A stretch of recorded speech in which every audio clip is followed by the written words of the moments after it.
اللهم صل على سيدنا مولانا محمد وعلى آل سيدنا مولانا محمد وبارك وسلم وصل عليه. بسم اللہ الرحمن الرحیم نحمدہ ونصلی علی رسولہ الکریم. محترم مکرم ناظرین کرام، السلام علیکم ورحمۃ اللہ وبرکاتہ. اللہ تعالیٰ کی توفیق سے میں آپ کی خدمت میں حاضری دینے کے لیے موجود ہوں. کوشش اور دعا یہ ہے کہ کس طرح ہم کامیاب ہو جائیں اور کیا اسباب ہیں کہ جن کی وجہ سے ہمیں اپنی کامیابی پر اطمینان نہیں ہوتا اور ہم اپنی مشکلات پر قابو پانے میں کسی حد تک اپنے آپ کو ناکام سمجھتے ہیں.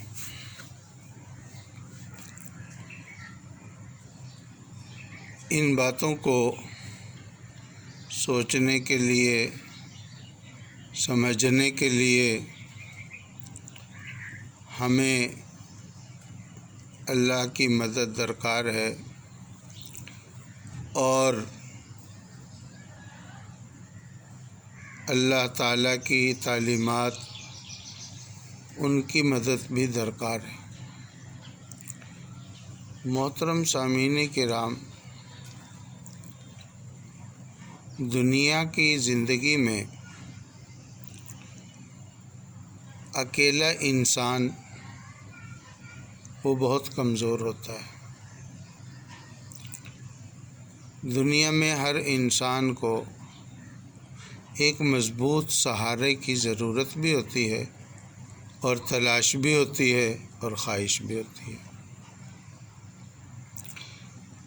اب اس مضبوط سہارے کو کسی نے سمجھا کہ میرے پاس مال کی طاقت ہوگی تو یہ مضبوط سہارا ہے، بلکہ اکثروں نے یہی سمجھا.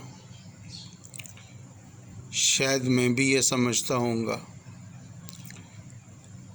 اور کچھ نے یہ سمجھا کہ کسی طاقتور انسان کے ساتھ تعلق جو ہے وہ ایک مضبوط سہارا ہے. یعنی ایسے انسان کے ساتھ میرا تعلق ہونا چاہیے کہ جس سے لوگ ڈرتے ہوں اور جس کی بات مانی جاتی ہو.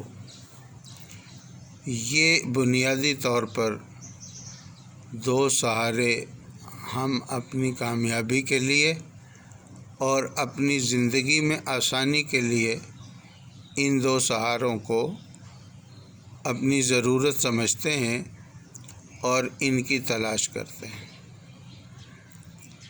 لیکن تجربہ یہ بتا چکا ہے، تجربے نے یہ بات ثابت کر دی کہ یہ دونوں سہارے جو ہیں یہ ایک سائے کی طرح ہیں. جیسے سایہ ہے وہ ایک وقت میں تو بہت گہرا ہوتا ہے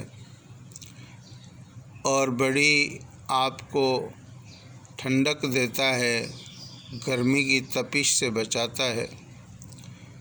لیکن دوسرے وقت میں وہ سہارا آپ کے ساتھ نہیں ہوتا، یعنی وہ سایہ آپ کے ساتھ نہیں ہوتا. تو اصل میں جس طاقت کی ضرورت ہے اپنے ساتھ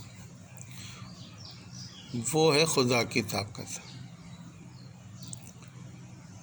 یہ خدا کی طاقت ایسی ہے کہ یہ ہر جگہ ہر وقت ہمہ وقت ہمارے ساتھ رہتی ہے۔ دنیا کے کسی بھی کونے پر کنارے پر ہم چلے جائیں، یہ طاقت ہمارے ساتھ ہوگی۔ سارے رشتے ہمیں چھوڑ دیں، یہ طاقت ہمارے ساتھ پھر بھی رہے گی۔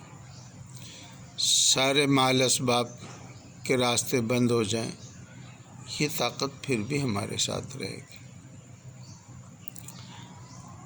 اب اس طاقت کو حاصل کیسے کیا جائے،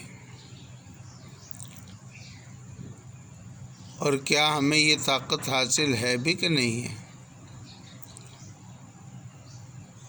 سب سے پہلی بات تو یہ ہے کہ یہ طاقت ہمیں حاصل ہے، اور اسی طاقت کی بنیاد پر ہماری زندگی کی گاڑی جو ہے وہ چل رہی ہے، اور ہم اس کو محسوس نہیں کرتے کہ یہ طاقت ہمارے ساتھ کام کر رہی ہے۔ لیکن بھرپور طریقے سے اس طاقت کو ہم اپنے ساتھ کیسے لے سکتے ہیں، اس کے لیے ہمیں اپنی تھوڑی سی ذہنی تربیت کی ضرورت ہے۔ اور ذہنی تربیت کیا ہے؟ وہ یہ ہے کہ ہم اس زندگی کا علم حاصل کریں۔ ہمیں زندگی تو مل گئی، مگر اس کا علم حاصل نہ کر سکے۔ اس کے علم کہاں سے حاصل کرنا ہے؟ وہ کون سی درسگاہ ہے جہاں سے اس زندگی کا علم حاصل ہوگا؟ یہ درسگاہ حضرت محمد صلی اللہ علیہ وسلم کی بارگاہ ہے، جہاں سے ہمیں زندگی کا علم حاصل ہوتا ہے۔ حضور پاک صلی اللہ علیہ وسلم کو اللہ نے قرآن پاک دے کر بھیجا، احادیث مبارکہ دی، اور یہ فرمایا وَمَا يَنطِقُ عَنِ الْهَوَىٰ إِنْ هُوَ إِلَّا وَحْيٌ يُوحَىٰ کہ یہ میرا نبی اپنی مرضی سے کوئی بات نہیں کرتا، جو بھی یہ بات کرتا ہے وہ ہماری طرف سے ہی بھیجی گئی وہی ہوتی ہے۔ تو یہ تعلیمات، زندگی سیکھنا اور زندگی کی گاڑی کو چلانے کا ہنر سیکھنا، یہ حضرت محمد صلی اللہ علیہ وسلم کی بارگاہ سے ہمیں حاصل ہوگا، اور یہ بہت ضروری ہے۔ ہماری حالت اس